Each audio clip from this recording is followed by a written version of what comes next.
नमस्कार दोस्तों, चलिए दोस्त आज बात करने वाले हैं बर्निंग बेट्रियल मूवी के बारे में।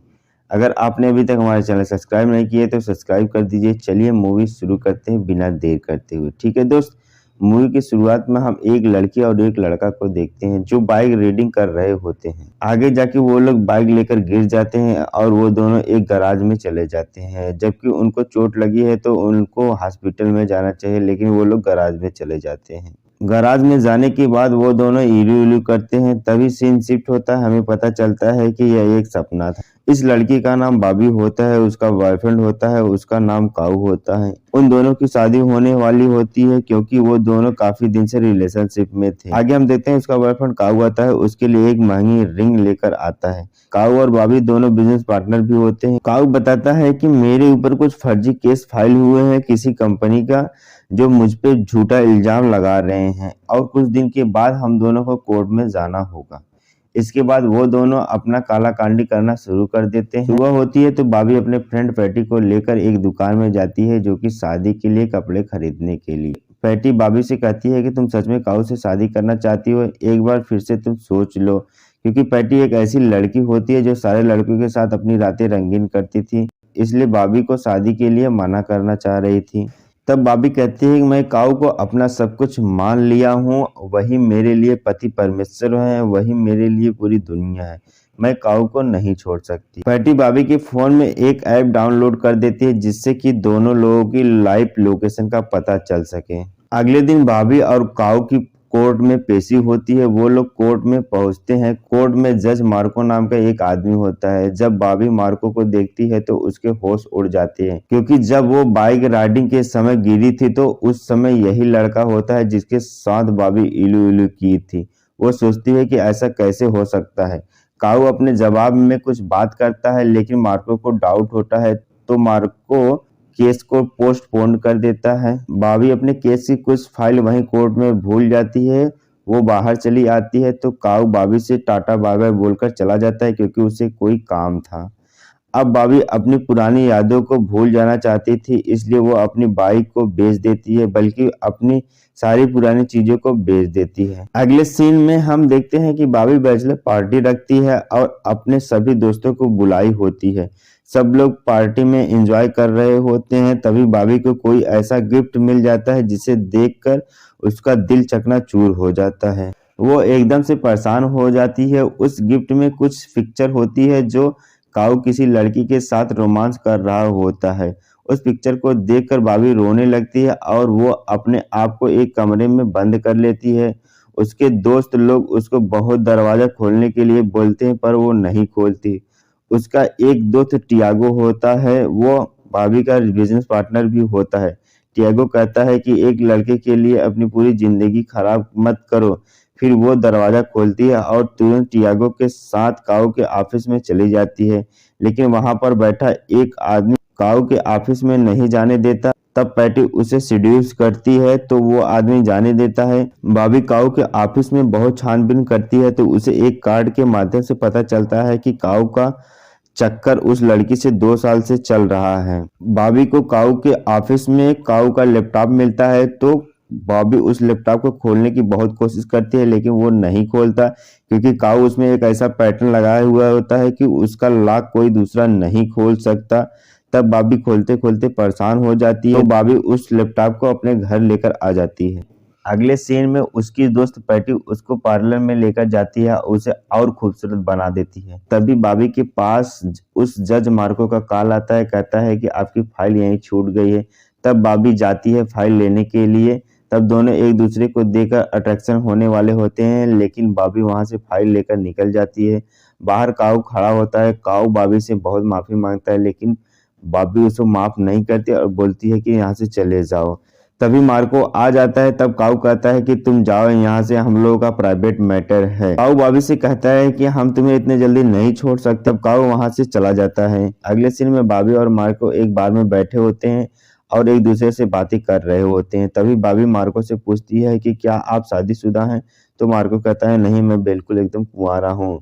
तो बॉबी के अंदर लड्डू फूटने लगते हैं। उसके बाद मार्को की नजर एक औरत पे पड़ती है जो उसके ठीक सामने बैठी होती है और मार्को को देख रही होती है। तब मार्को बॉबी को 2 मिनट लेकर वहां से चला जाता है। तब बॉबी थोड़ी देर तक वेट करके वो भी घर चली जाती है। उसके घर पे कोई आके तोड़फोड़ किया होता है, उसका सारा सामान बिखरा पड़ा होता है। तब बॉबी टियागो को कॉल करती है और सारी बात उसको बता देती है। टियागो कहता है कि तुम्हें हमेशा सावधान रहना होगा, यह काऊ भी कर सकता है। अगले सीन में हम देखते हैं कि बॉबी अपने पुराने ग्रुप के साथ बाइक राइडिंग पर निकल जाती है। उसके साथ मार्को भी बाइक राइडिंग कर रहा होता है। फिर मार्को बॉबी को एक खूबसूरत जगह पर लेकर जाता है जहां पर बॉबी अपने सपने के बारे में मार्को को बता देती है। फिर दोनों किस करने लगते हैं। तभी मार्को को कॉल आ जाता है तो वो बॉबी से 2 मिनट लेकर चला जाता है। रात होती है, बॉबी एक बीच के किनारे बैठी होती है, सुहाना मौसम का मजा ले रही होती है। तभी मार्को आ जाता है तो मार्को उससे माफी मांगने लगता है। कहता है कि जो मैं अचानक तुमको वहां से छोड़कर चला आया तो उसके लिए माफी चाहता हूँ। तो बॉबी कहती है तुम टेंशन मत लो, तुम कहीं भी जाओ मुझे कोई प्रॉब्लम नहीं है, क्योंकि हम दोनों एक रिलेशनशिप में तो है ही नहीं। फिर दोनों किस करने लगते हैं और इलू इलू करते हैं तो उनका कोई वीडियो शूट कर लेता है। सुबह होती है तो बॉबी को एक नोट मिलता है जो मार्को बॉबी के लिए छोड़ा था, जिसमें लिखा होता है कि मैं अपनी जिंदगी की कहानी फिर कभी बताऊंगा किसी खाली समय। तब बॉबी अपने ऑफिस में आती है, उसके कंप्यूटर पे कोई वीडियो सेंड कर देता है जो बॉबी और मार्को का एमएस वीडियो होता है। बॉबी यह बात अपनी दोस्त पैटी को बताती और कहती है कि यह सब कौन कर सकता है, टियागो या फिर कायो। तब पैटी कहती है कि कल रात टियागो अपने दोस्त के साथ पार्टी में था। बॉबी का शक काऊ पर जाने लगता है। बॉबी घर पर होती है, वो बहुत टेंशन में थी तो वो शराब पी रही होती है। तभी उसको याद आता है कि काऊ को शराब बहुत पसंद है, हो सकता है वो अपने लैपटॉप का पासवर्ड शराब ही रखा हो। तब बॉबी लैपटॉप पर शराब का पासवर्ड डालती है तो वो लैपटॉप खुल जाता है। तब बॉबी को मालूम चलता है कि काऊ अपनी कंपनी के साथ फ्रॉड कर रहा है और उसका संबंध बड़े बड़े माफियाओं के साथ है। वो तुरंत टियागो के पास कॉल करती है और उसे बुलाती है और इसके बारे में पूछने लगती है। तो टियागो कहता है कि मुझे इसके बारे में जरा सा भी पता नहीं है। बॉबी के लिए एक लेटर आता है जो मार्को ने भेजा होता है। तो बॉबी शाम 7 बजे तैयार होकर मार्को के घर पर जाती है। दोनों आपस में बात करते हैं। बॉबी बाथरूम में जा रही होती है लेकिन वो किसी दूसरे रूम में चली जाती है जहां पर वह बच्चे के खेलने का सामान बहुत सारा पड़ा होता है। तभी मार्को आ जाता है और कहता है कि बाथरूम उस तरफ है। तब बॉबी बाथरूम में चली जाती है। मार्को और बॉबी दोनों बेड पर बातें कर रहे होते हैं। तभी वहां पर वही औरत आ जाती है जो बार में मार्को को घूर रही होती है। उस औरत का नाम पोयला होता है। पोयला मार्को की बीवी होती है।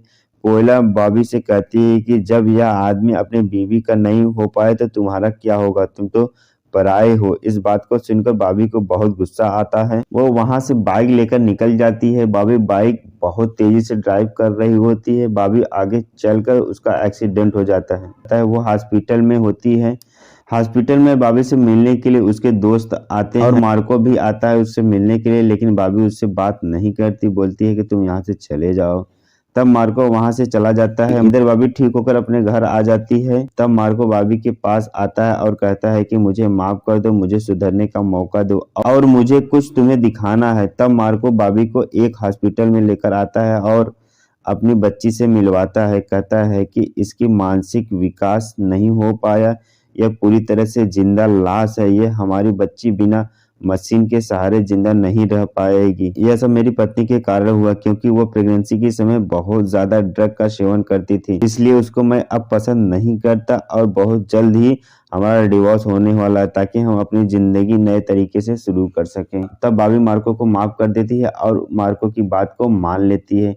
बॉबी टियागो से मिलती है और कहती है कि इसमें हम मार्को की मदद ले सकते हैं क्योंकि वो इस केस को हैंडल कर रहा है। टियागो नहीं चाहता है कि हम मार्को की हेल्प लें, लेकिन बॉबी के बार बार कहने पे वो तैयार हो जाता है। फिर सीन शिफ्ट होता है। टियागो कायो के पास होता है जहाँ पर कायो पूरी तरह से पिटा हुआ था। कायो की यह हालत कुछ गुंडों ने किया जिससे कायो पैसा लिया था। अब हमें यहाँ बहुत बड़े सच का पता चलता है।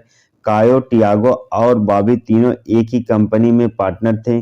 कायो और टियागो लालच में आके एक कंपनी से डील करते हैं। उस कंपनी के ब्लैक मनी को व्हाइट मनी करने के लिए उससे प्रॉमिस करते हैं, जिसकी वजह से कायो के ऊपर केस चल रहा होता है। टियागो ही बॉबी के पास कायो की फोटो सेंड किया था ताकि इन दोनों का ब्रेकअप हो जाए, क्योंकि कायो सभी इनलीगल काम को खत्म करना चाहता था, जो टियागो यह बिल्कुल भी नहीं चाहता था। टियागो ने ही बॉबी का बाइक एक्सीडेंट करवाया था। तब टियागो कायो से कहता है कि हमारे कारनामे का सबूत बॉबी के पास है। अब बॉबी को मारना होगा, नहीं तो हम सब मारे जाएंगे। और यह सब बात मार्को सुन रहा होता है, क्योंकि मार्को कायो के ऑफिस में एक माइक लगाया था। तब मार्को समझ जाता है कि बॉबी की जान खतरे में है। इधर टियागो बॉबी को अपने कार में बैठा लेता है। तो बॉबी कहती है कि कोर्ट की तरफ चलो, तो टियागो उसे किसी दूसरे रास्ते की तरफ लेकर जाने लगता है। तो बॉबी कहती है कि इधर कहाँ जा रहे हो। तो टियागो अपनी गन निकालता है और कहता है कि चुपचाप बैठो। तो बॉबी समझ जाती है कि कायो और टियागो दोनों मिले हुए हैं। उसी समय मार्को कॉल करता है बॉबी के पास, लेकिन बॉबी को मार्को का फोन उठाने नहीं देता। तब मार्को पैटी के पास कॉल करता है और कहता है कि बॉबी की लाइव लोकेशन मांगता है। तो पैटी दे देती है, क्योंकि पैटी बॉबी के मोबाइल में एक ऐप डाउनलोड की थी जिससे उन दोनों की लाइव लोकेशन का पता चल सके। इधर मार्को पुलिस को सारी बात बता देता है। टियागो बॉबी को एक सुनसान जगह पर लेकर जाता है, जहां पर काऊ पहले से ही बॉबी का कब्र खोद रहा होता है। तब टियागो काऊ से बॉबी की गोली मारने के लिए बोलता है, लेकिन काऊ नहीं मार पाता। टियागो काऊ को बार बार बोलता है कि तुम गोली मारो, गोली मारो। इधर बॉबी मौका देखकर दोनों लोगों के ऊपर हमला कर देती है। तब टियागो को गुस्सा आ जाता है, वो काऊ को गोली मार देता है। तभी मार्को आ जाता है, तो टियागो और मार्को के बीच खूब जमकर फाइटिंग होती है। टियागो मार्को को घायल कर देता है, तो टियागो बॉबी को मारने वाला ही होता है। तभी पुलिस आ जाती है और टियागो को जान से मार देती है। अगले सीन में कुछ दिन के बाद मार्को और बॉबी का शादी हो जाता है और वो अपने बच्चे के साथ अपना सुखी जीवन बिता रहे थे। यहीं पर मूवी समाप्त हो जाती है। दोस्त, आज का एक्सप्लेनेशन कैसा लगा? अगर अच्छा लगा हो तो हमारे चैनल को सब्सक्राइब जरूर करिएगा।